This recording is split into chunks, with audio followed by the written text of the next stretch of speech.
Hey BB Warriors, today we have some gameplay video from our last game of the day on our Labor Day 2017 game day. This game is interesting because it puts me on a team all alone by myself. No reinforcements, no help, just me. So at this point in the game's already been going on for several minutes. At the beginning of the game, I made a fast push for the flag, then across the field to take the fight to the enemy. Special Operations Forces call this violence of action, or active aggression. In this case, being aggressive keeps the Op 4 running and doesn't give them time to make their way back to the flag. Due to the number of the other players, they were able to get their flag replaced. You'll see me have to take care of that problem in just a minute.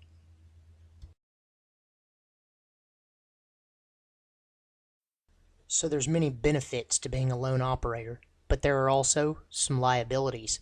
Some of the benefits are the less people to move around the field. You're also quieter and much faster by yourself. But on the liability side, there's no one to back you up, no one to draw others out, no one to focus their attention on so you can move.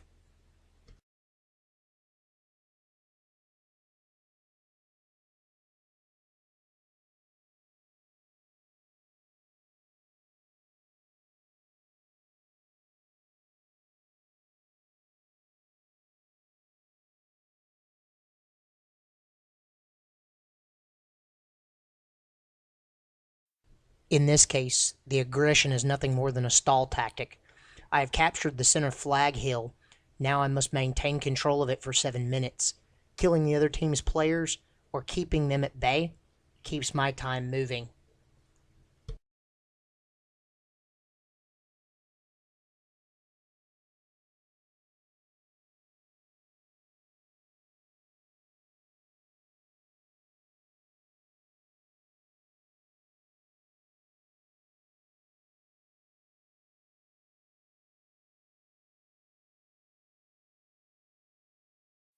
In this situation, it's imperative that I keep moving around.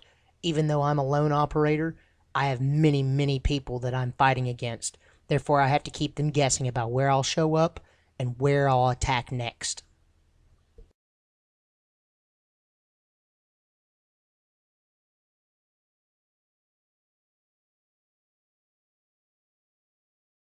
One mistake that's often made by newer players is when they throw a grenade, they wait for that grenade to explode before they make their action.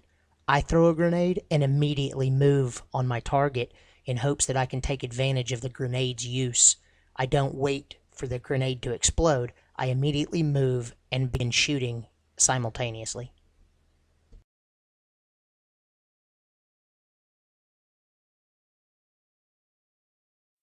Another mistake often made by newer players is that they do not take the opportunities during the action or during the lack of action to exchange mags or change those out.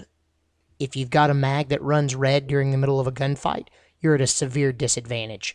So take the opportunity during a lull in a gunfight to exchange your mags, switch them out for fresh ones, and be ready for the next bit of action.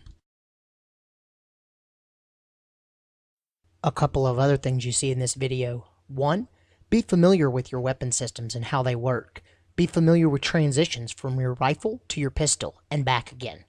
Also, be familiar with when to move, when not to move, and not to stay in one place too long.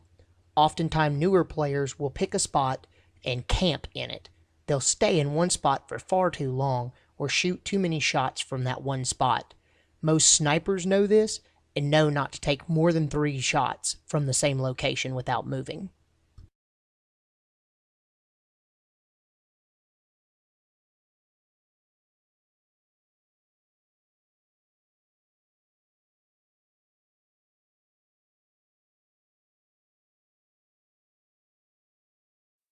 You should always practice with your weapons. Know how to shoot in precarious situations, such as kneeling or laying down prone. Also, shoot dominant-handed and weak-sided, because you never know if your dominant hand will become incapacitated. You may have to shoot under a vehicle or down a hallway on your weak side, or around a corner. So always practice what you think may never happen and be prepared for when it does.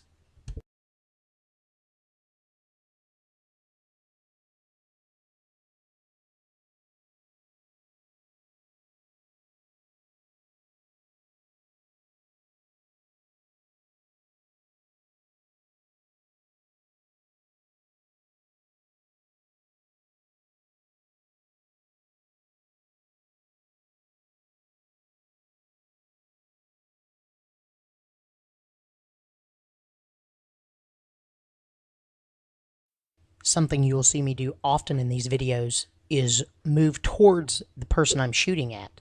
Most people want to run away from whoever's shooting at them, but this goes against everything that Special Operations knows. That's why they live by the credo, shoot, move, and communicate. If you're shooting, you need to be moving and you need to be communicating. But oftentimes, you need to be moving towards whatever you're shooting at. Bring the aggression to them, make them displace and move.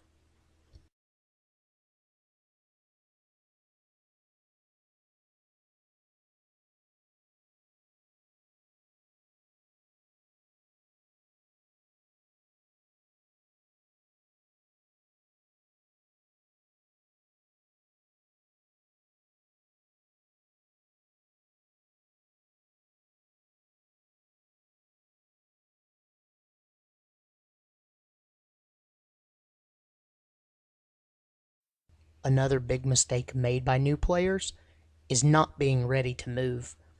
If you're sitting back on your heels waiting for something to happen, it will. But when it does, you need to be ready to capitalize on it. Be ready to move all the time. If something happens, be ready to react and be ready to move right then. Don't wait for something to happen and then react to it then.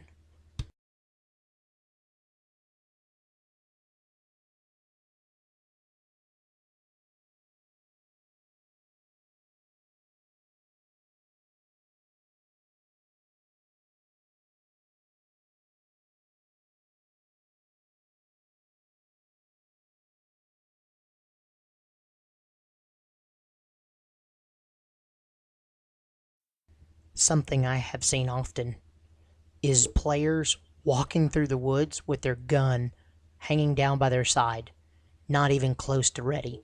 I always transit the field with my gun at a mid-ready or a high-ready position. I've gotten the drop on several players over the years just because I was prepared and they were not.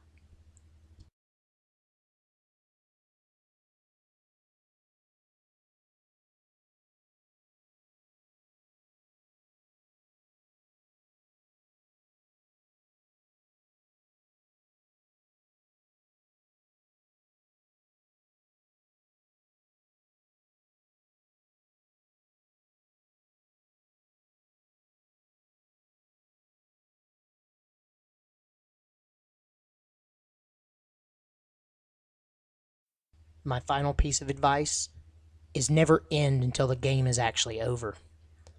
Never forget, it's not the size of the dog in the fight, it's the size of the fight in the dog. Even if you're out of ammunition, you don't have a gun that's working, no grenades left, nothing else to use, you always have your hands. Always be a diligent player, ready to react, and be ready to go till the very, very end.